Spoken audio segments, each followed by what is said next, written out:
ভাই এমন নেত্রী আপনারা আর কখনো দেখবেন না বাংলার ইতিহাসে।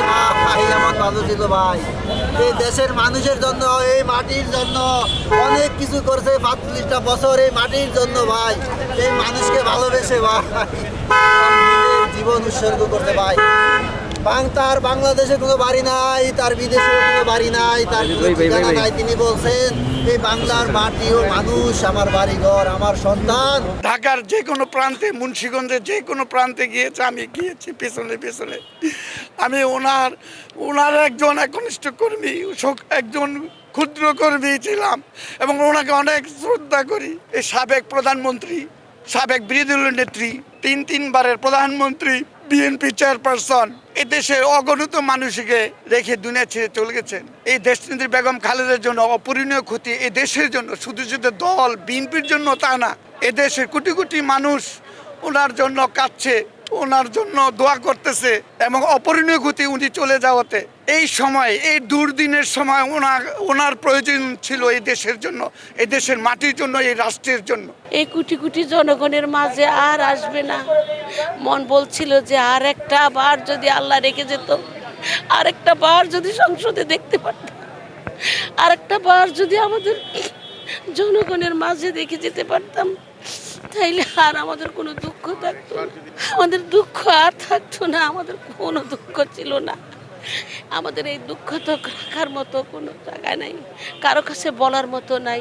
সুখী দুঃখের কথা বলার মতো আর লোক রইল না। বলার ছিল তখনই বলছি, ম্যাডাম এই অবস্থা ওই অবস্থা, ধৈর্য ধরো, সব হয়ে যাবে। এমন এক নেত্রী কোনো দিন যে কর্মীরা আছে তাদেরকে আপন জনের মতো জানতো, তাদেরকে এত ভালোবাসতো। এই ভালোবাসার দান ওরা কেউ দিতে পারবে না। সবাই আজ ভেঙে পড়ছে, কারো ঘরে রান্না হচ্ছে না, কারো খাওয়া হচ্ছে না, সবাই চিৎকার দিয়ে কাঁদতেছে।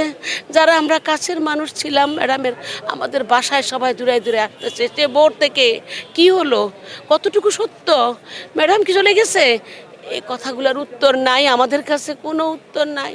এখন আমরা সবাই আমাদের শ্রদ্ধেয় আমাদের তারেক রহমানের পাশে থাকার জন্য সবাইকে অনুরোধ করব যে আপনারা সবাই সাহস দেন, শক্তি দেন, আমাদের চেয়ারম্যান সাহেবকে শক্তি দেন, সাহস দেন। আল্লাহ যেন ওনাকে শক্তি দান করে, সাহস দান করে। বাংলাদেশ জাতীয়তাবাদী দল বিএনপির একজন ক্ষুদ্র কর্মী আমি। তার আদর্শকে ধারণ করে বাংলাদেশের কোটি কোটি মানুষ এই দলে যোগদান করেছেন, অংশগ্রহণ করেছেন, সক্রিয় থেকেছেন। জাতীয়তাবাদী দল বিএনপি না, তিনি একটা অনুকরণীয় একজন নেতৃত্ব।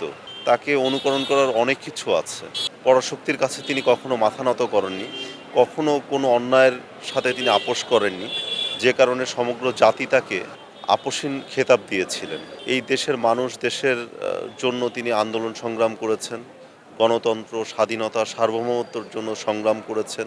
যখন ক্রাইসিস সময় সমগ্র জাতিকে তিনি এক করেছেন, ঐক্যবদ্ধ করেছেন। তার ভিতরে যে গুণাগুণগুলো ছিল, এই গুণগুলো বিচার করে তাকে মডেল হিসেবে শুধু বিএনপি না, সমগ্র জাতি তাকে অনুকরণ করতে পারে। সত্যিকার অর্থে তার অভাব কখনোই পূরণ হয় না। যেমন জিয়া রহমান সাহেব শহীদ হয়েছেন, তার যে অভাব পরবর্তী জেনারেশন বেগম খালেদা জিয়া পূরণ করার চেষ্টা করেছেন। যার যার কর্মের পরিধি বা গুরুত্ব আসলে তার সাথেই উপমা হিসাবে চলে। তো আমরা মনে করি যে দেশনেত্রী বেগম খালেদা জিয়া শুধু বাংলাদেশের বিএনপির নেত্রী ছিলেন না, উনি আপামর জনগণের সবারই ছিলেন এবং ওনার যে অবদান এটা এই দেশের সব দল মত নির্বিশেষে ধর্মের লোক সবাই স্বীকার করেন। তো আমরা আশা করছি যে দেশনায়ক তারেক রহমান সাহেব জনগণের ম্যান্ডেট নিয়ে আগামীতে দেশ পরিচালনা করার সুযোগ পেলে ইনশাল্লাহ তারেক রহমান সাহেব অনেকখানি বেগম খালেদা জিয়ার মতো সেই ধরনের দক্ষতা এবং যোগ্যতা এবং জনগণের সেই আকাঙ্ক্ষা পূরণের সেই জায়গাটা অনেকখানি উনি পূরণ করতে পারবেন বলে আমরা আশাবাদী।